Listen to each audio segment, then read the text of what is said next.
Good morning student. આજે આપણે ધોરણ 10 માં ચેપ્ટર 12 નિવેશ નિર્ગમ પ્રક્રિયકોનો ઉપયોગ જોવાનું છે। પ્રશ્ન એ કે ઇનપુટ એટલે કીબોર્ડ, ડીશ વગેરેમાંથી ડેટા વાંચવો। આઉટપુટ એટલે પ્રક્રિયા પામેલ ડેટાને સ્ક્રીન પર દર્શાવવો। પ્રશ્ન નંબર 3, પ્રોગ્રામમાં ચલને ઇનપુટ આપવાની કેટલી રીતો છે? તો 2 રીતો। ચોથા નંબરનો ક્વેશ્ચન, પ્રોગ્રામમાં ચલને નીચે પૈકી ખાલી જગ્યાના ઉપયોગથી કિંમત આપવામાં આવે છે। Assignment operator. પાંચમું, નીચે પૈકી કઈ ફાઇલ સ્ટાન્ડર્ડ ઇનપુટ આઉટપુટને લગતા આંતર પ્રસ્તાપિત વિધેય ધરાવે છે? stdio.h। નીચે પૈકી કયું વિધાન stdio.h ફાઇલને શોધી તેની વિગતોને પ્રોગ્રામની શરૂઆતમાં ઉમેરવાની સૂચના કમ્પાઇલરને આપે છે? Include stdio.h। સાતમો પ્રશ્ન, નીચે પૈકી ખાલી જગ્યા ફંક્શન વાપરતી વખતે stdio.h ફાઇલનો સમાવેશ કરવો ફરજિયાત નથી। સ્કેનફ। ખાલી જગ્યાનો અર્થ છે standard input output header file stdio.h। નવમો પ્રશ્ન, સી પ્રોગ્રામનો અમલ કરતી વખતે એક અક્ષર સ્વીકારવા માટેનો સૌથી સરળ માર્ગ ખાલી જગ્યા વિધેયનો ઉપયોગ થાય છે? તો અહીંયા આગળ આવશે એક અક્ષર એટલે ગેટ કેરેક્ટર। 10મો પ્રશ્ન, નીચે પૈકી ખાલી જગ્યા વિધેયના અમલીકરણ વખતે એક અક્ષર આપ્યા બાદ એન્ટર કી દબાવવી જરૂરી છે? તો ગેટ કેરેક્ટર। 11મો પ્રશ્ન, નીચે પૈકી ખાલી જગ્યા વિધેયનો ઉપયોગ કરવામાં આવે ત્યારે દાખલ કરાયેલ કેરેક્ટર સ્ક્રીન પર દેખાતો નથી? તો ગેટ ch, એનાથી સ્ક્રીન પર દેખાતો નથી। જ્યારે ઉપયોગકર્તા ઇનપુટ કેરેક્ટરને સ્ક્રીન પર બતાવવા ન માંગતો હોય ત્યારે ખાલી જગ્યાનો ઉપયોગ થાય છે? તો ગેટ ch। 13મો પ્રશ્ન, નીચે પૈકી ખાલી જગ્યા વિધેય પ્રમાણભૂત ઇનપુટ સાધનને બદલે ફાઇલમાં રહેલ અક્ષર વાંચે છે? એટલે ગેટ સી। સી ભાષામાં સ્ટ્રિંગને ખાલી જગ્યામાં મૂકવામાં આવે છે? તો ડબલ કોટ્સ। 15મો પ્રશ્ન, સી ભાષામાં દરેક સ્ટ્રિંગનો અંત હંમેશા ખાલી જગ્યાના સાથે આવે છે? /o, /0 આ રીતે લખવાનું। 16મો પ્રશ્ન, સ્ટ્રિંગ સ્વીકારવા માટે નીચેનામાંથી કયું વિધેય વધુ યોગ્ય છે? ગેટ્સ વિધેય। ખાલી જગ્યા વિધેય એન્ટર કી દબાવવામાં ન આવે ત્યાં સુધી એક કરતાં વધારે અક્ષર ઇનપુટ સ્વીકારે છે? ગેટ્સ। 18મો પ્રશ્ન, સી ભાષામાં ઇનપુટ આઉટપુટ પ્રક્રિયા માટે નીચેનામાંથી શેનો ઉપયોગ કરવામાં આવે છે? એટલે અહીંયા આગળ મોનિટર, કીબોર્ડ અને માઉસ બધું જ આવે, એટલે અહીંયા આપણે તમામ પર ટીક કરવાનું। નીચેનામાંથી કયા સાધન દ્વારા પ્રોગ્રામમાં ઇનપુટ શક્ય છે? તો કીબોર્ડ દ્વારા। નીચે પૈકી કયું વિધેય ઇનપુટ સાધનોનો ઉપયોગ કર્યા વગર અક્ષર વાંચે છે? Gate C. ડેટા ઇનપુટ કરવા માટે ફોર્મેટેડ ફંક્શન કયું છે? તો ફોર્મેટેડ ફંક્શન સ્કેનફ છે। સ્કેનફ વિધાનમાં ચલના નામ ખાલી જગ્યા નિશાની સાથે શરૂ થાય છે? તો એમ્પરસેન્ડ। સ્કેનફ વિધાનમાં ખાલી જગ્યા દ્વારા ચલની કિંમતો કઈ રીતે ઇનપુટ કરવામાં આવે છે? કંટ્રોલ સ્ટ્રિંગ અને ફોર્મેટ સ્ટ્રિંગ। સી ભાષામાં ખાલી જગ્યા નિશાનીને એડ્રેસ ઓફ પ્રક્રિયક તરીકે ઓળખાવવામાં આવે છે? તો એમ્પરસેન્ડ સાઇન। 25, ખાલી જગ્યા સંજ્ઞા સી ભાષામાં ચલનું મેમરી એડ્રેસ દર્શાવે છે? Ampersand sign. સ્કેનફ વિધાનમાં કંટ્રોલ સ્ટ્રિંગમાં દરેક ચલ ફોર્મેટ ખાલી જગ્યા ચિહ્નોથી શરૂ થાય છે? Percentage sign. સ્કેનફ વિધાનમાં ચલ સ્વરૂપોનું સામાન્ય ફોર્મેટ ખાલી જગ્યા છે? %lp। %lpમાં i એ શું રજૂ કરે છે? તો લેન્થ। %lpમાં ખાલી જગ્યા મરજિયાત છે? l। %lpમાં p શું રજૂ કરે છે? Data type. 31મો, %lpમાં ખાલી જગ્યા ડેટાનો પ્રકાર દર્શાવે છે? p। 32, ખાલી જગ્યામાં આપેલ ચલ અને કિંમતોનો પ્રકાર વચ્ચે એકથી એક સંલગ્ન હોવું જરૂરી છે? સ્કેનફ। 33, સ્કેનફ વિધાનમાં ખાલી જગ્યા પૂર્ણાંક પ્રકારનો ડેટા દર્શાવે છે? %d। 34 સ્કેનએફ વિધાન શોર્ટ પૂર્ણાંક માટે ખાલી જગ્યા કેરેક્ટરનો ઉપયોગ કરે છે %h. 35 સ્કેનએફ વિધાનમાં ખાલી જગ્યા કેરેક્ટર ડેટા પ્રકાર દર્શાવે છે %c. 36 સ્કેનએફ વિધાનમાં ખાલી જગ્યા કેરેક્ટર રિયલ ડેટા પ્રકાર દર્શાવે છે, એટલે આ રીતે આવશે f, e અને g, એટલે આપેલ તમામ.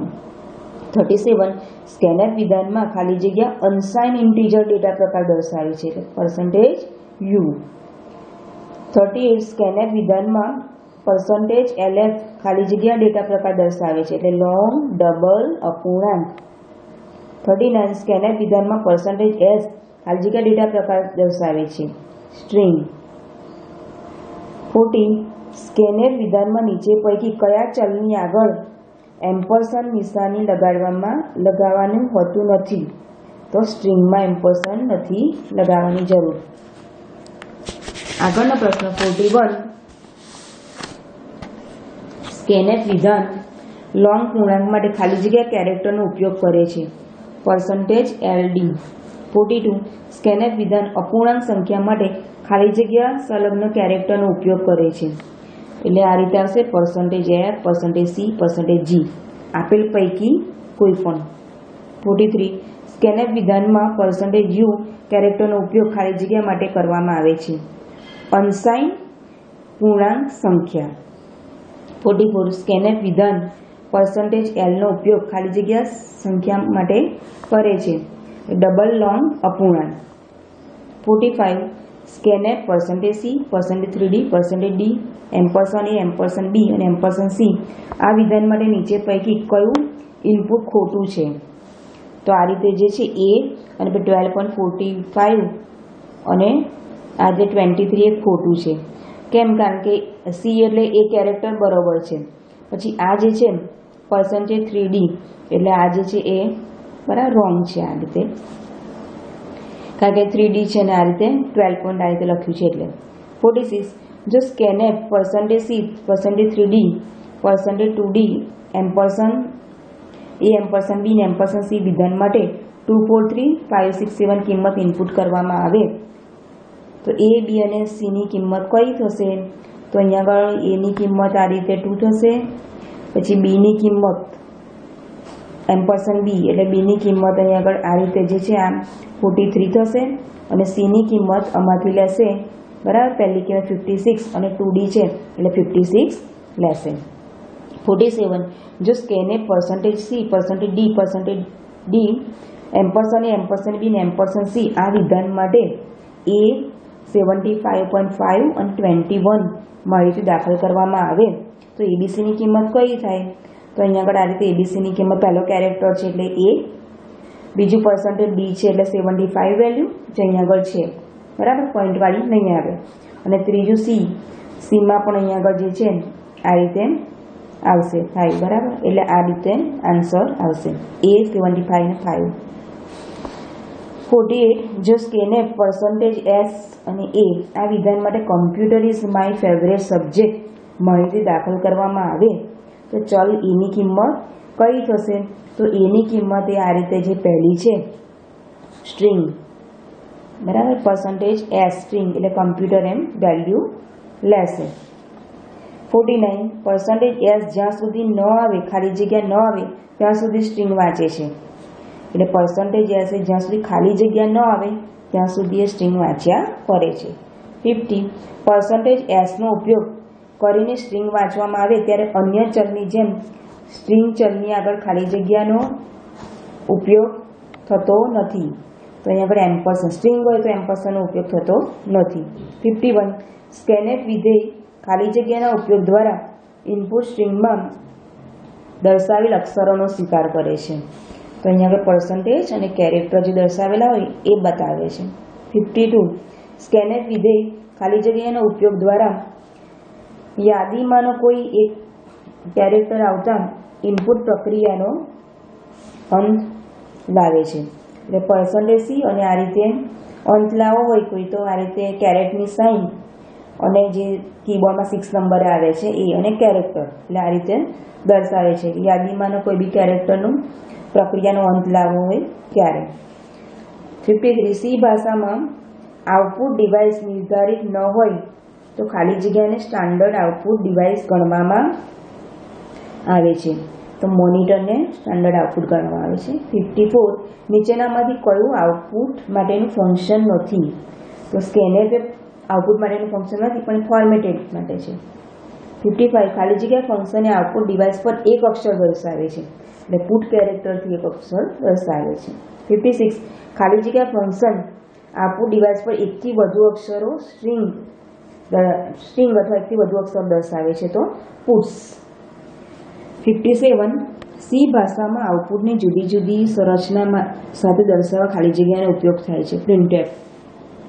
58 નીચે પૈકી ખાલી જગ્યા એસ્કેપ સિક્વન્સ દર્શાવે છે, એટલે /n /t /b આ બધા જ એસ્કેપ દર્શાવે છે, એટલે આપેલ તમામ પર ટીક કરવાનું. 59 પ્રિન્ટએફ વિધાનનું ફોર્મેટ સ્વરૂપ ખાલી જગ્યા છે, એટલે %l.mp.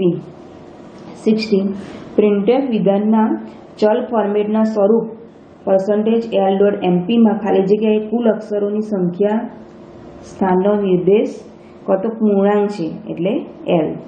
61 પ્રિન્ટએફ વિધાનના ચલ ફોર્મેટના સ્વરૂપમાં %l.mp માં ખાલી જગ્યા દશાંશ ચિહ્ન પછી આંકડાની સંખ્યા અથવા સ્ટ્રિંગમાંના કેટલા કેરેક્ટર છાપવાના છે તેની સંખ્યા દર્શાવે છે, એટલે પોઈન્ટ પછીનું એટલે m. 62 %l.mp માં ખાલી જગ્યા ચલનો પ્રકાર દર્શાવે છે, એટલે p એ ચલ થયું. 63 %l.mp માં ખાલી જગ્યા મરજિયાત છે, તો અહીંયા આગળ મરજિયાત એ આ રીતે l અને m એ મરજિયાત છે. 64 પ્રિન્ટએફ વિધાનમાં પૂર્ણાંક સંખ્યાને અષ્ટ અંકીમાં દર્શાવવા માટે ખાલી જગ્યાનો ઉપયોગ થાય છે, અહીંયા આગળ %o. 65 પ્રિન્ટએફ વિધાનમાં પૂર્ણાંક સંખ્યાને 16 અંકીમાં દર્શાવવા માટે ખાલી જગ્યાનો ઉપયોગ થાય છે, તો %x નો ઉપયોગ થાય છે. 66 પ્રિન્ટએફ વિધાનમાં પૂર્ણાંક સંખ્યાને દર્શાવવા માટે ખાલી જગ્યાનો ઉપયોગ થાય છે, %d. 67 પ્રિન્ટએફ વિધાન %ld નો ઉપયોગ ખાલી જગ્યા છાપવા માટે થાય છે, l આવ્યું એટલે લોંગ પૂર્ણાંક. 68 પ્રિન્ટએફ વિધાન કેરેક્ટર છાપવા માટે ખાલી જગ્યાનો ઉપયોગ કરે છે, %c. 69 પ્રિન્ટએફ વિધાન અપૂર્ણાંક સંખ્યા એક્સપોનન્ટ વગર છાપવા માટે ખાલી જગ્યાનો ઉપયોગ થાય છે, તો %f. અને 70 પ્રિન્ટએફ વિધાન %e નો ઉપયોગ ખાલી જગ્યા છાપવા માટે કરે છે, એટલે અપૂર્ણાંક સંખ્યાને ઘાત સાથે. e એટલે અપૂર્ણાંક સંખ્યાને ઘાત સાથે. હવે આગળના ક્વેશ્ચન 71 થી આગળના ક્વેશ્ચન આપણે નેક્સ્ટ વિડીયોમાં જોઈશું.